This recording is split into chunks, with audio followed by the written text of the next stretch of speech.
Di tengah luasnya perbedaan yang ada di dunia, terkadang kita menemukan persamaan yang tidak terduga. Islam, sebagai salah satu agama besar, memiliki beberapa jejak kesamaan dengan tradisi lain yang tak kalah menakjubkan. Meski tampak berbeda di permukaan, ada nilai-nilai dan ajaran yang seolah beriringan, seperti aliran sungai yang menuju samudra yang sama. Meskipun memang pada hakikatnya berbeda, kesamaan ini mengajarkan kita bahwa manusia dalam pencarian akan makna hidup seringkali berjalan di jalan yang berdekatan. Inilah 6 agama yang memiliki kemiripan dengan Islam.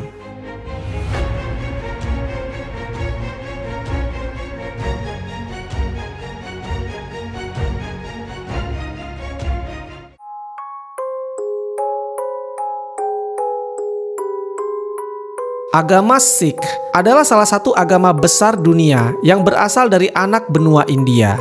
Agama ini muncul pada abad ke-15 di wilayah Punjab yang sekarang terbagi antara India dan Pakistan. Pendiri agama Sikh adalah Guru Nanak Dev Ji yang lahir pada tahun 1469 di desa Talwandi yang sekarang dikenal sebagai Nankana Sahib, terletak di wilayah Pakistan modern. Agama ini berbeda dengan Hindu yang menyembah banyak dewa. Sikh memiliki prinsip bahwa Tuhan itu satu. Penganut agama ini menyembah hanya kepada satu Tuhan. Pada abad ke-15, India berada di bawah 2 pengaruh tradisi agama utama, yaitu Hindu dan Islam. Wilayah Punjab, tempat lahirnya Sikhisme, adalah titik temu dari kedua tradisi ini. Meskipun keduanya memiliki keanekaragaman spiritual, masyarakat pada saat itu dipengaruhi dengan diskriminasi sosial, sistem kasta yang kaku, dan ketidakadilan gender. Guru Nanak lahir dalam keluarga Hindu Khatri, tetapi sejak kecil dia telah menunjukkan ketertarikan mendalam pada pertanyaan-pertanyaan spiritual. Diceritakan bahwa pada usia muda, dia seringkali menghabiskan waktu untuk merenung dan bermeditasi. Pada usianya yang ke-30 tahun, Guru Nanak mengalami pengalaman spiritual mendalam saat sedang mandi di sungai Kalibein. Dalam pengalamannya ini, dia merasa bersatu dengan Tuhan dan menerima misi untuk menyampaikan pesan cinta universal dan pengabdian kepada umat manusia. Alih-alih menggabungkan kedua unsur antara ajaran agama Hindu dan Islam, Guru Nanak malah menyatakan tidak ada Hindu, tidak ada Muslim, yang mencerminkan keyakinan bahwa identitas agama tidak lebih penting daripada hubungan langsung dengan Tuhan. Pernyataan ini menandai dimulainya gerakan Sikh yang menolak sektarianisme dan menekankan kesetaraan. Guru Nanak menghabiskan sebagian besar hidupnya untuk berpergian dan menyebarkan ajarannya. Dia dikenal sebagai Udasis. Perjalanan ini membawanya ke berbagai wilayah di India, Timur Tengah, dan Asia Tengah. Dia bertemu dengan orang-orang dari berbagai latar belakang agama dan budaya, termasuk Hindu, Muslim, Buddha, dan Jain.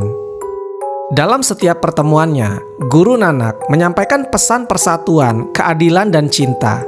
Selama perjalanannya ini, dia menyampaikan ajarannya melalui lagu-lagu dan syair-syair yang dikenal sebagai syabat. Syair-syair ini kemudian dikumpulkan dalam kitab suci agama Sikh. Guru Nanak mengajarkan bahwa Tuhan adalah satu, abadi, dan melampaui bentuk fisik. Dalam bahasa Punjabi, Tuhan disebut Waheguru, yang berarti guru yang mulia. Ajaran Sikh juga menolak konsep perantara dalam hubungan antara manusia dengan Tuhan. Sebaliknya, setiap individu memiliki kemampuan untuk berkomunikasi langsung dengan Tuhan melalui doa, meditasi, dan tindakan yang benar. Selain itu, Guru Nanak juga dengan tegas menolak sistem kasta yang ada pada ajaran Hindu. Dia menekankan bahwa semua manusia adalah sama di mata Tuhan. Hal lain juga tercermin dalam praktik langar, yaitu sebuah dapur komunitas di mana semua orang, tanpa memandang latar belakang sosial, makan bersama. Agama Sikh sering dianggap memiliki banyak kesamaan dengan Islam, meskipun keduanya merupakan tradisi keagamaan yang berbeda. Dalam perjalanannya, Guru Nanak berinteraksi dengan orang-orang Muslim, mendalami nilai-nilai Islam, dan sering mengunjungi masjid-masjid selama perjalanannya. Ini menciptakan lingkungan di mana ajaran Sikh mengintegrasikan beberapa nilai universal yang juga ditemukan dalam Islam. Selain menyembah Tuhan yang satu, Ada beberapa hal lain dari Sikh dan Islam yang disebut memiliki kesamaan, yaitu menolak penyembahan berhala atau representasi fisik Tuhan. Dalam Islam, konsep ini dikenal sebagai tauhid. Sementara dalam Sikhisme, Guru Nanak dengan tegas menolak praktik-praktik penyembahan berhala yang umum dalam tradisi Hindu pada masa itu. Kedua agama mengajarkan bahwa Tuhan tidak dapat direpresentasikan dalam bentuk fisik apapun. Sikhisme juga dikenal dengan konsep adanya praktik berbagi kekayaan. Dalam ajaran Islam, salah satu dari konsep ini dikenal sebagai zakat, yaitu kewajiban memberikan sebagian harta kepada yang membutuhkan. Sikhisme mengajarkan Vanchako, yang berarti berbagi dengan sesama. Keduanya melihat berbagi kekayaan sebagai bentuk ibadah dan kewajiban moral untuk membantu masyarakat miskin dan tertindas. Ibadah harian seperti sholat 5 waktu menjadi cara utama untuk mendekatkan diri kepada Allah Subhanahu wa Ta'ala. Dalam Sikhisme, meditasi atau simran digunakan untuk mengingat Tuhan. Meskipun metode dan bentuknya berbeda, keduanya mengajarkan pentingnya hubungan langsung dengan Tuhan melalui ibadah yang konsisten. Selain itu, ada beberapa kemiripan lain dalam praktik keagamaan seperti penutup kepala dalam Islam. Menutup kepala dengan hijab, peci atau sorban adalah bagian dari tradisi dan kesopanan dalam beribadah. Dalam Sikhisme, laki-laki dan perempuan yang telah menjadi anggota Khalsa diwajibkan mengenakan turban atau dastar sebagai simbol penghormatan kepada Tuhan dan komitmen spiritual. Kemudian dalam tradisi Islam, kita diharuskan menggunakan bahasa Arab dalam beribadah, seperti halnya bahasa yang digunakan di dalam Al-Quran.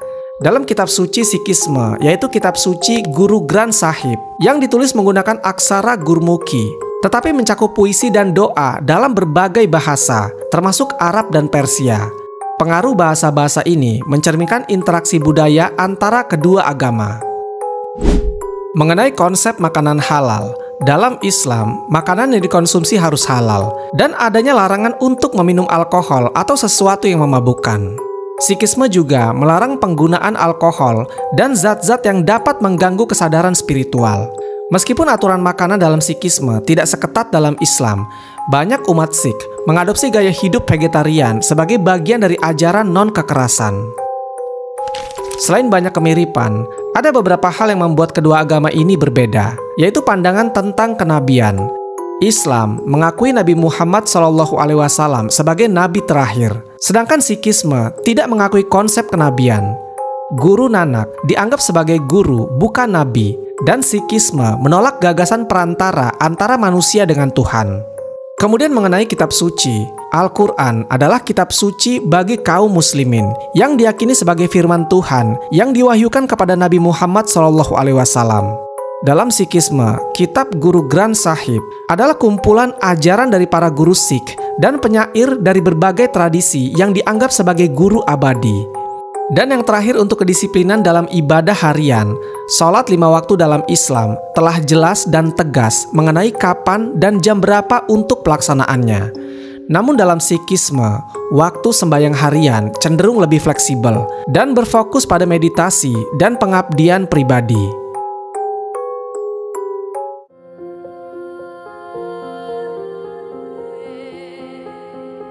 Agama Samaria atau Samaritanisme adalah salah satu tradisi keagamaan yang memiliki akar kuat dalam sejarah kuno di kawasan Timur Tengah, khususnya di wilayah yang kini dikenal sebagai Palestina dan Israel. Keberadaan agama ini berkaitan erat dengan perkembangan kepercayaan bangsa Israel kuno dan muncul sebagai cabang yang memiliki identitas sendiri. Bangsa Samaria adalah kelompok etnis dan agama yang mengklaim sebagai keturunan langsung dari suku-suku Israel Utara, khususnya suku Efraim dan Manasye, yang merupakan keturunan dari Nabi Yusuf alaihissalam. Agama ini sebenarnya berakar dari ajaran Yahudi, namun memiliki beberapa penyimpangan sehingga tidak bisa dikatakan mereka adalah Yahudi. Perpecahan keagamaan antara Samaria dan Yahudi semakin jelas setelah pembangunan Bait Suci kedua di Yerusalem pada abad ke-6 sebelum Masehi. Orang-orang Samaria tidak mengakui legitimasi Bait Suci di Yerusalem dan memilih untuk membangun pusat ibadah mereka sendiri di Gunung Gerizim, yang mereka anggap sebagai tempat suci yang telah ditetapkan oleh Nabi Musa alaihissalam. Di Gunung Gerizim inilah menjadi pusat spiritual dan identitas bangsa Sumeria. Mereka percaya bahwa Gunung Gerizim adalah lokasi di mana Abraham atau Nabi Ibrahim alaihissalam hampir mengorbankan putranya Ishak, dan tempat suci yang ditentukan oleh Tuhan untuk penyembahan. Dalam pandangan bangsa Samaria, penyembahan di Yerusalem adalah bentuk dari penyimpangan dari tradisi asli Israel. Kitab suci agama ini adalah Taurat Samaria yang mencakup 5 kitab pertama dari Alkitab Ibrani, yaitu Kejadian, Keluaran, Imamat, Bilangan, dan Ulangan. Bangsa Samaria juga menolak kitab-kitab lain dalam Alkitab Ibrani yang dianggap sebagai tambahan belakangan seperti Talmud. Mereka percaya bahwa ajaran Musa adalah satu-satunya wahyu yang asli dan menolak interpretasi serta tradisi lisan yang dikembangkan oleh para rabi Yahudi. Hubungan antara bangsa Samaria dan Yahudi seringkali diwarnai oleh ketegangan dan permusuhan. Dalam catatan sejarah, bangsa Yahudi menganggap orang-orang Samaria sebagai golongan yang telah menyimpang dari ajaran asli Israel. Sementara Samaria mengklaim bahwa mereka adalah penjaga tradisi yang murni. Selama berabad-abad, bangsa Samaria menghadapi berbagai tantangan, termasuk penindasan, pengusiran, dan perpecahan internal. Populasi mereka terus menurun seiring waktu, tetapi komunitas Samaria tetap bertahan hingga hari ini. Pada tahun 2024, tercatat ada sekitar 900 orang saja yang masih memeluk agama ini. Mereka sebagian besar tinggal di 2 lokasi utama, yaitu di kota Nablus, di dekat Gunung Gerizim, dan di kota Holon, Israel. Dalam praktik keagamaan modern, bangsa Samaria tetap setia kepada tradisi kuno mereka. Mereka merayakan hari-hari suci seperti Paskah, Rosh Hashanah, dan Yom Kippur, sesuai dengan kalender mereka sendiri yang berbeda dengan kalender Yahudi. Salah satu kesamaan mendasar agama Samaria dengan Islam yaitu tentang konsep keesaan Tuhan. Islam dan Samaria menyembah Tuhan yang satu. Mereka menyebut Tuhan sebagai Yahweh. Mereka juga menolak konsep politeisme atau penyembahan terhadap dewa-dewa lain. Agama Samaria memiliki tradisi penyembelihan hewan dengan cara tertentu yang memastikan bahwa prosesnya dilakukan secara higienis dan sesuai dengan hukum agama. Dalam Samaritanisme, penyembelihan dilakukan dengan mengucap nama Tuhan, yang mirip dengan praktik dalam Islam, di mana penyembelihan dilakukan dengan menyebut nama Allah Subhanahu wa Ta'ala. Dalam agama Samaria, mereka juga memiliki konsep arah ibadah seperti Islam, yang dalam Islam, sholat harus menghadap ke kiblat atau Ka'bah. Dalam Samaria, ibadah dilakukan menghadap Gunung Gerizim yang dianggap sebagai tempat suci yang ditentukan oleh Musa alaihissalam. Lalu sistem hukum dan etika. Islam memiliki sistem hukum yang dikenal sebagai syariat yang mencakup berbagai aspek kehidupan manusia.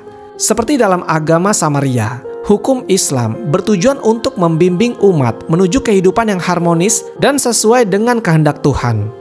Kesamaan dalam penerapan hukum ini menunjukkan bahwa kedua agama ini memiliki perhatian besar terhadap nilai-nilai moral dan sosial. Kesamaan yang paling mencolok adalah tentang cara berpakaiannya. Orang-orang Samaria memiliki penampilan layaknya ulama dalam Islam. Mereka memakai semacam jubah dan penutup kepala yang sepintas orang berpikir bahwa mereka adalah orang Islam. Padahal nyatanya, itu adalah pakaian dari tradisi keagamaan mereka yang telah digunakan secara turun-menurun.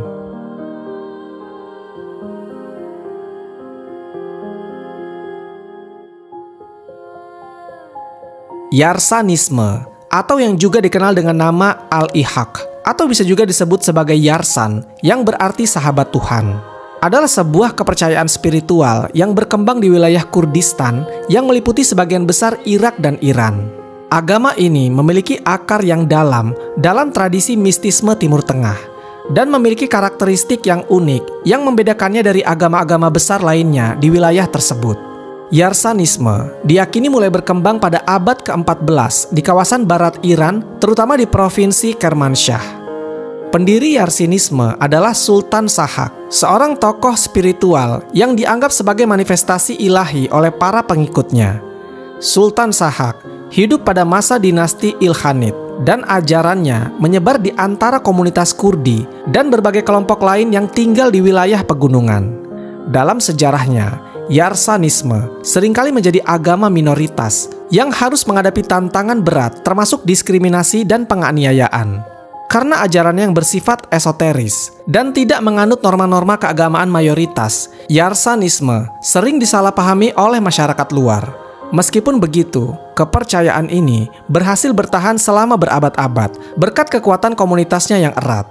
Yarsanisme berpusat pada konsep penyatuan dengan Tuhan atau hak. Tuhan dalam pandangan Yarsan dianggap sebagai esensi universal yang ada di dalam segala sesuatu. Paham ini seringkali dikaitkan dengan mistisme Sufi, meskipun Yarsanisme memiliki sistem kepercayaan yang unik. Di dalam agama ini mengajarkan bahwa Tuhan menampakkan diri dalam bentuk manusia pada berbagai masa untuk membimbing umat manusia. Manifestasi-manifestasi ini dikenal sebagai avatars atau mazar. Sultan Sahak dianggap sebagai salah satu manifestasi Tuhan yang paling penting dalam tradisi Yarsan. Jumlah total penganut agama Yarsan diperkirakan sekitar 2 juta hingga 3 juta orang. Saat ini mereka tidak hanya ditemukan di Iran Barat, tetapi juga ada di Iran Timur yang sebagian besar berasal dari etnis Kurdi Guran. Beberapa pengikut agama Yarsan di Irak biasa disebut sebagai KKI. Penganut agama Yarsan atau Yarsanis juga ditemukan di beberapa komunitas pedesaan di Turki Tenggara. Banyak penganut agama ini menyembunyikan agama mereka karena tekanan sistem Islam Iran. Penciptaan iman ini sering dikaitkan dengan Sufisme dalam Islam. Para pengikut Yarsanisme sendiri mengklaim bahwa kepercayaan mereka bukanlah Sufisme, sebab Islam adalah bid'ah Yarsanisme. Penganut agama Yarsani percaya pada satu Tuhan yang menciptakan bumi dan semua makhluk di dalamnya. Dia atau Tuhan kemudian meninggalkan bumi. Namun kadang-kadang Tuhan muncul kembali dalam bentuk inkarnasi. Ada 6 inkarnasi yang mereka percayai, atau Tuhan yang membentuk diri menjadi manusia, yaitu Benyamin, Nabi Daud, Mustafa, Sirmusi, Khatun Erazbur, dan Sultan Sahak. Ada pula catatan yang mengatakan bahwa Sayyidina Ali bin Abi Thalib juga merupakan inkarnasi Tuhan di dunia. Dengan penampilan yang mirip dengan kaum muslimin, sebenarnya agama Yarsani bersifat sinkretis dengan mencampur adukan agama-agama tertentu dalam ajaran mereka seperti agama Kristen, Zoroastrianisme, dan Hindu.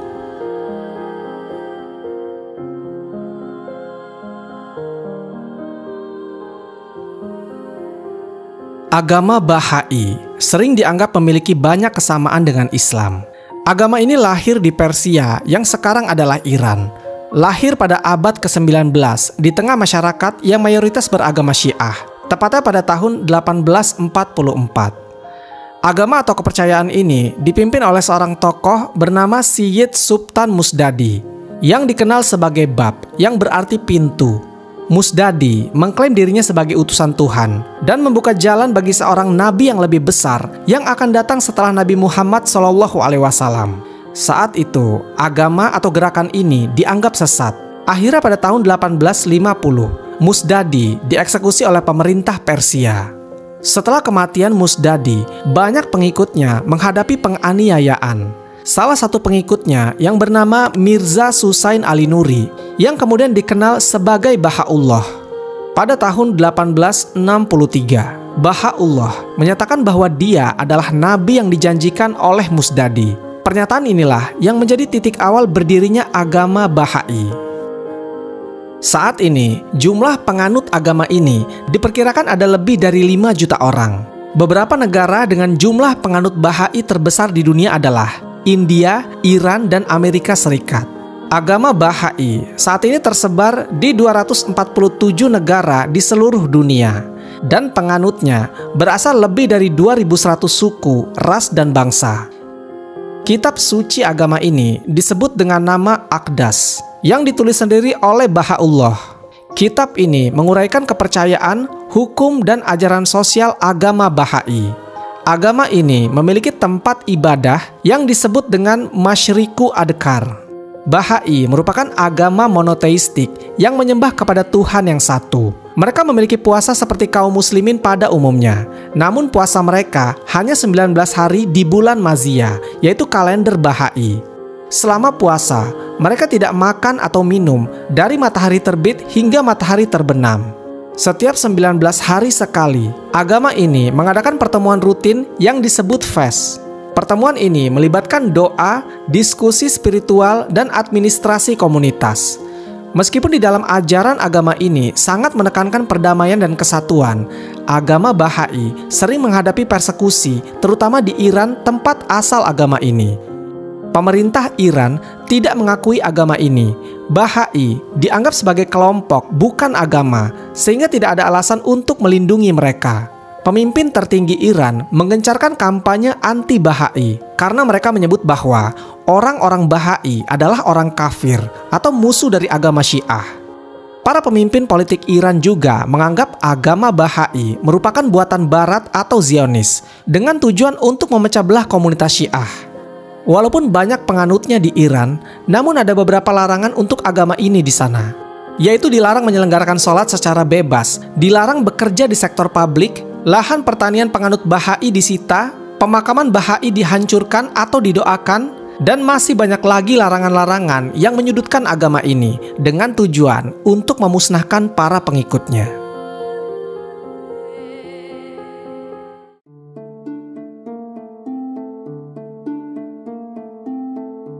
Kristen Ortodoks adalah salah satu aliran Kristen yang menganut ajaran dan praktik dari gereja kuno.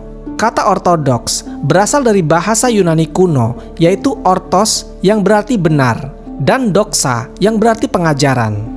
Diperkirakan saat ini, pengikut dari agama ini ada sekitar 225 hingga 300 juta orang. Ada beberapa kesamaan yang paling mencolok antara Kristen Ortodoks dengan Islam, yaitu tentang penggunaan hijab atau penutup kepala pada perempuan. Umat Kristen Ortodoks mengenakan kerudung atau penutup kepala sebagai tanda ketaatan pada Tuhan dan untuk meneladani ketaatan para malaikat kepada Tuhan.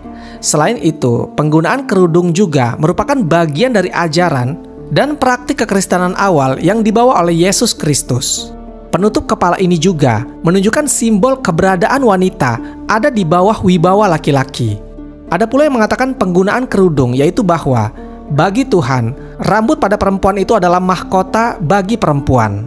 Maka pada saat beribadah kepada Tuhan yang merupakan raja dari segala raja, maka perempuan diisyaratkan untuk menutupi mahkotanya, yaitu dengan cara memakai kerudung. Meskipun demikian, pedoman berpakaian umat Kristen Ortodoks dapat bervariasi dan tidak hanya harus menggunakan kerudung saja. Wanita Ortodoks dapat menutupi rambut mereka dengan sheitel, syal, topi atau baret, atau bisa juga ditutup dengan jaring rambut. Dalam pelaksanaan sembahyang, di dalam Islam ada yang namanya sholat, dengan kombinasi gerakan ruku, sujud, dan sebagainya. Cara sembahyang Kristen Ortodoks pun ada ruku dan sujudnya. Malahan istilah sholat itu sendiri juga sangat mirip. Dalam bahasa Aram, sholat disebut mereka dengan istilah selota atau zelota. Bahasa Aram adalah bahasa asli dari Maryam, ibunda Nabi Isa, dan tentu saja juga menjadi bahasa Nabi Isa alaihissalam. Istilah selota ini kemudian dilestarikan oleh Kristen Ortodoks. Dalam Alkitab disebutkan bahwa sholat menurut Nabi Daniel dilakukan sehari 3 kali, sedangkan sholat menurut Nabi Daud dilakukan sebanyak 7 kali. Dalam tradisi Kristen Ortodoks, sembahyang harus diawali dengan berwudu sesuai dengan yang tertulis dalam kitab mereka. Di ayat ini dijelaskan, mereka terlebih dahulu membasuh kaki dan tangan sebelum mereka memasuki kemah pertemuan. Jemaat Kristen Ortodoks juga wajib mengucapkan doa sembari berwudu. Ini terdapat di salah satu ayat di dalam Mazmur. Kemudian, Kristen Ortodoks juga mengajarkan untuk melaksanakan sholat dengan berkiblat ke timur. Dalam Mazmur disebutkan bahwa Nabi Daud alaihissalam sujud ke arah Bait Allah. Di Gereja Saint Thomas, Jakarta, umat Kristen Ortodoks melaksanakan liturgi selama sekitar 2,5 jam dengan mayoritas doa dilakukan dalam posisi berdiri. Tak ada banyak kursi yang disediakan. Hal ini membuat gereja tampak seperti lantai masjid dengan hamparan karpetnya. Umat Ortodoks mempunyai banyak hari untuk berpuasa. Disebutkan bahwa jumlah hari puasa kurang lebih ada 6 bulan dalam setahun. Puasa ini pun dilakukan dengan berbagai pantangan. Puasa ini dinilai wajib dan telah dilakukan oleh umat-umat terdahulu. Dan puasa ini dilakukan dari jam 6 sore hingga jam 3 sore keesokan harinya. Beberapa contoh hari puasa, misalnya 40 hari menjelang Natal, puasa sekitar 3 minggu untuk mengenang Bunda Maria, dan puasa Rasul Peter dan Paul selama 3 minggu. Umat Ortodoks juga punya puasa rutin layaknya Senin Kamis dalam Islam. Mereka puasa rutin setiap hari Rabu dan Jumat.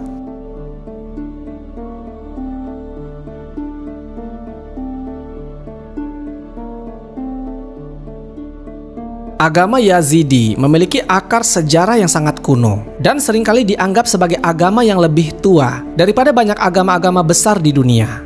Diperkirakan bahwa agama ini muncul lebih dari 4.000 tahun yang lalu, tepatnya di wilayah Mesopotamia yang kini dikenal sebagai bagian dari Irak, Suriah, dan Turki. Namun sangat sulit untuk menentukan asal-usul pasti agama ini. Itu semua karena kurangnya bukti tertulis yang jelas. Sebagian besar pengetahuan tentang Yazidisme berasal dari tradisi lisan yang diwariskan dari generasi ke generasi. Kepercayaan dasar Yazidi berfokus pada pemujaan Tuhan yang tunggal yang dikenal sebagai Swade dalam bahasa Kurdi. Namun pemahaman mereka tentang Tuhan berbeda dengan monoteisme dalam agama-agama besar lainnya. Yazidi percaya bahwa Tuhan menciptakan dunia dan kemudian menyerahkan kepada 7 malaikat untuk mengatur dan memeliharanya. Salah satu malaikat yang paling penting dalam tradisi Yazidi adalah Melek Taus, yang sering digambarkan dengan bentuk burung merak. Melek Taus diyakini sebagai malaikat yang ditunjuk oleh Tuhan untuk menjadi penguasa dunia ini. Ada juga beberapa penganut agama ini yang menganggap bahwa Melek Taus sebenarnya adalah bentuk dari iblis. Meskipun banyak yang membantahnya, sebagian dari mereka tetap menganggap Melek Taus adalah malaikat yang sangat dihormati dan tidak ada kaitannya dengan kejahatan. Dalam mitologi Yazidi, Melek Taus awalnya menolak untuk menyembah Adam yang dianggap sebagai manusia pertama. Namun setelah diberi penjelasan oleh Tuhan, Melek Taus akhirnya menerima tugasnya untuk menjaga dunia. Hal ini menjadi salah satu alasan mengapa Melek Taus dianggap sebagai simbol kebijaksanaan dan kekuatan dalam ajaran Yazidi. Penganut Yazidi sebagian besar berbahasa Kurdi. Jumlah pengikut agama ini yaitu sekitar 1.500.000 orang. Disebutkan bahwa penganut agama ini tinggal di daerah pegunungan di Irak Utara dan pegunungan Sinjar menjadi pusat tinggalnya. Namun sebagian besar ada yang bermukim di Armenia, Georgia, Suriah, dan beberapa di Jerman. Agama Yazidi mempraktikkan sinkretisme yang menggabungkan Syiah dan Sufi Islam dalam tradisi adat rakyat daerah. Seperti agama Islam, dalam ajaran agama Yazidi juga menunaikan sholat 5 waktu. Hanya saja, saat sholat, mereka menghadap matahari, dan ketika sore, menghadap ke situs suci di Lalis yang terletak di Irak Utara.